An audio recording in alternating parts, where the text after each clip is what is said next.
Hey everybody, welcome to our next lesson in mechanical systems. This is section 2.1 on the power of machines. So in this section, we're going to use math to figure out what advantages certain machines have over others. So we're going to use the numbers to prove it. And so we're going to calculate something called mechanical advantage, something else called speed ratio, and efficiency. So overall, we can think about what makes a machine efficient. What does that word mean? Um, yeah, and is it the right machine for the right job? Is there a better machine? And by better, does that mean more efficient than another? Okay. So efficiency basically means that machines are going to work easier and faster than we are because we want the machine to do the job, right? So I'm just going to give you the gist of this section, but please feel free to go through and read through these notes in more detail because there is a lot of good stuff in here. So I want to make sure that I take a look at some of the math with you, right? So first off, we're going to look at mechanical advantage. Okay, so mechanical advantage is basically a way of saying the machine needs to work harder than us. Okay, so if I'm going to lift up a car, I should be able to use a machine that can multiply my force to make that work so much easier than if I were to try to lift it myself. So that's what mechanical advantage is. The way that we calculate that is with this formula here. So we calculate the output force divided by the input force. Okay, now output is always what the machine does, and input is what we do. Okay, and because we're talking about mechanical advantage, we're going to be talking about force or effort, and that's measured in newtons. Okay, so what we put in is called the input force. What the machine puts out is called the output force. Okay, so we read the question carefully and we plug them in, output over input, and then we divide top to bottom and we get an answer. So if that number is over 1, like let's say you get a number of 3, that means the machine is multiplying your force by 3 times. Okay, and that's a good thing because we want that machine to work harder than us. If the mechanical advantage is say like 0.6, well, 1 is kind of like where we would be at, like on par with the machine. So if it's measuring less than 1, then it probably isn't working harder than you. Okay, so let's take a look at a couple examples here. So in a gear train, Alicia puts 8 newtons of force in to turn the lever. As the gears turn, they produce 32 newtons of force. What is the mechanical advantage of the gear train? So if we pop over here, again, mechanical advantage means the machine is working harder than us. Okay, so we're always going to start with the formula. I would get into a habit of writing out the formula that you're using. You don't need to memorize it, it will be given to you, but it is a good habit because some of them are very similar. Okay, so mechanical advantage is output force over input force. You can see I shortened force to F. We can also shorten it further by saying output force over input force. Okay, as long as you kind of know what that means. And you'll write it a lot neater than I will.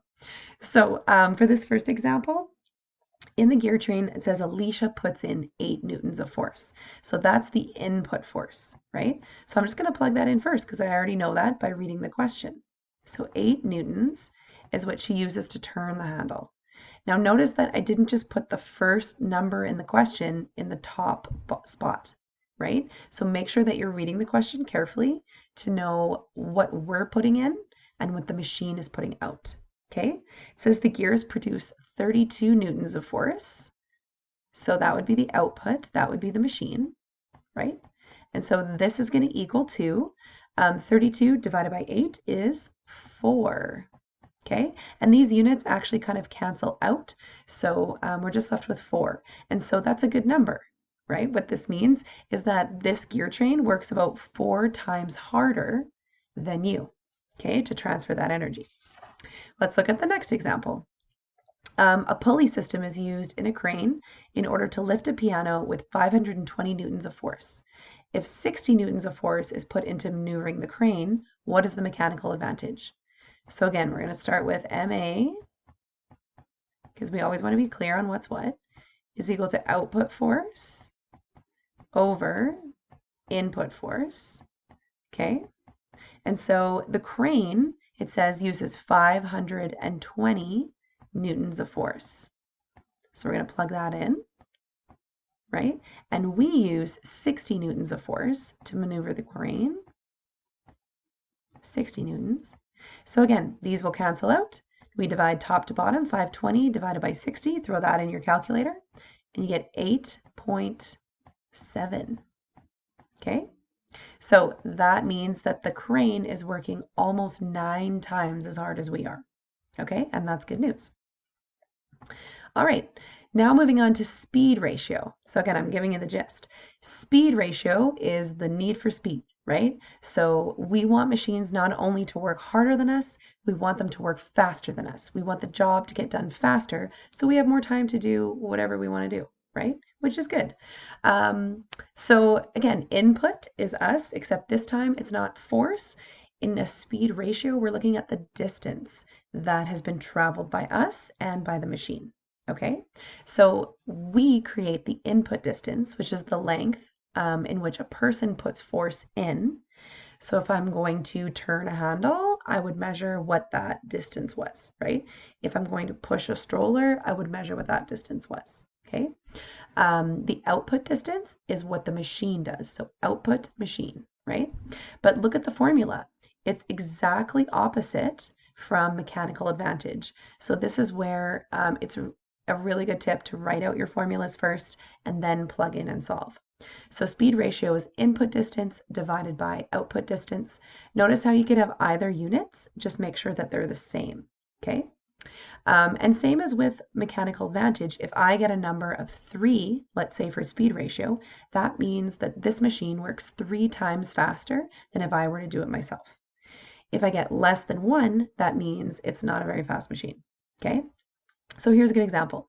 Brandon uses a ramp to push his uncle 7 meters in a wheelchair to the front door of a hospital.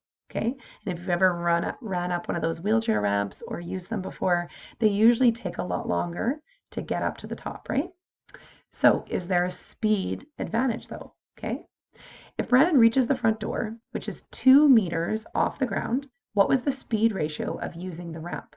So is there a big advantage to using the wheelchair ramp instead of just trying to lift the wheelchair up the steps? Okay, so let's take a peek at this one. Speed ratio means it's going to work faster. Okay, so I started by writing out my formula. Speed ratio equals input distance over output distance. Or again, we can abbreviate this again with input distance over output distance. Okay, and so he pushes his uncle up the ramp 7 meters. So our input distance, what we put in, is 7. 7 meters over the total distance that he traveled was only 2 meters up. Okay, so once again, these units are going to cancel out. 7 divided by 2 is 3.5. So that means that even though the ramp seems like it takes longer, right, to get up, it's actually going to be 3.5 times faster to go up the ramp than to try and pull the wheelchair up that 2 meters straight. Okay, let's look at the next example. A pulley system in a weight machine requires the person lifting weights to lift the handle 5 meters, while the weight lifts up only 1.5 meters. What's the speed ratio of the weight machine? So again, let's start with our formula. Speed ratio is input distance over output distance. Okay, so input distance is what we lift. So we lift the handle, it said 5 meters. Okay, divided by the output distance, the weight only lifts up 1.5 meters. Okay, so these cancel out. 5 divided by 1.5 is 3.3. Okay, so this weight machine actually has a speed ratio as well to lifting weights instead of just doing it yourself. Okay, all right, so now we put them all together. Okay, so the last little piece of the puzzle here is something called efficiency. And so when people say a machine is efficient, they say, oh, well, it's more efficient, it's better than that machine. But better means that it works harder and faster. So it has both a mechanical advantage and a speed ratio. Okay, and again, we prove this with the numbers, we prove this using math. So yeah, that's a little bit more description here. Sometimes machines can become inefficient if they have a lot of friction or rubbing of parts together. And so ways that you can reduce that is by like adding like oils and lubricants and making sure all the parts are running smoothly. That way we don't have any wasted energy. So the formula for this one is mechanical advantage divided by speed ratio. And then we're going to multiply that whole thing by 100 to get a percent, because we want to be able to compare it in terms of percents, because that's easy, as we know, to compare. So this means that in order to calculate efficiency, we actually have to use the other two formulas first, right, in order to plug into the efficiency formula and solve. Okay, so it's kind of a three-step process. What else can I tell you here? Oh, obviously we want to get as close to 100% as possible. 26% efficiency is not nearly as good as 89% efficiency. Okay, if it's only 26% efficient, that means we have a lot of wasted energy, right? So here's an example. You are using 5 newtons of force to move a stroller in order to help take your little sister for a total walk of 245 meters. If the stroller creates 25 newtons of force in order to push your sister, and the stroller pushes your sister 1.5 meters, what is the efficiency of the machine? So that's a lot of information. We want to pare it down one at a time. Okay? So with efficiency, you can see I already have my formulas set up and ready to go. That's kind of a good way to start these problems, because then as you reread the question, you can just plug things in. Okay? So it tells me that I'm using 5 newtons of force. So that's my input force. So I'm using very little to push the stroller, right? And then it tells me that the stroller creates 25 newtons of force, okay, in order to move my sister. So 25 divided by 5 is 5. Okay, so it works 5 times harder already. Okay, the speed ratio. It says that I'm going to go for a walk of 245 meters. Okay, so that would be my input distance, because that's what I'm doing, 245 meters. And then it says that the stroller pushes my sister 1.5 meters, because she doesn't really go anywhere, right? Well, she's in the stroller. Okay, so we divide top to bottom and we get 163.3. Okay, so now if we take these values and plug them in here, we get MA, which is 5, divided by, 163.3.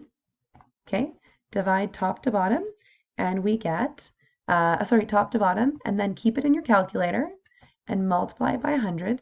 We can round this to the nearest whole number, actually, and so we'd actually get 3%. So it turns out the stroller isn't that efficient, okay? Yeah, and so we did the math to prove it, okay? So we have a couple more textbook questions here, so go ahead and check these out. I will post a key for these so you can double check your work, and we'll have some more practice with 2.1 later this week.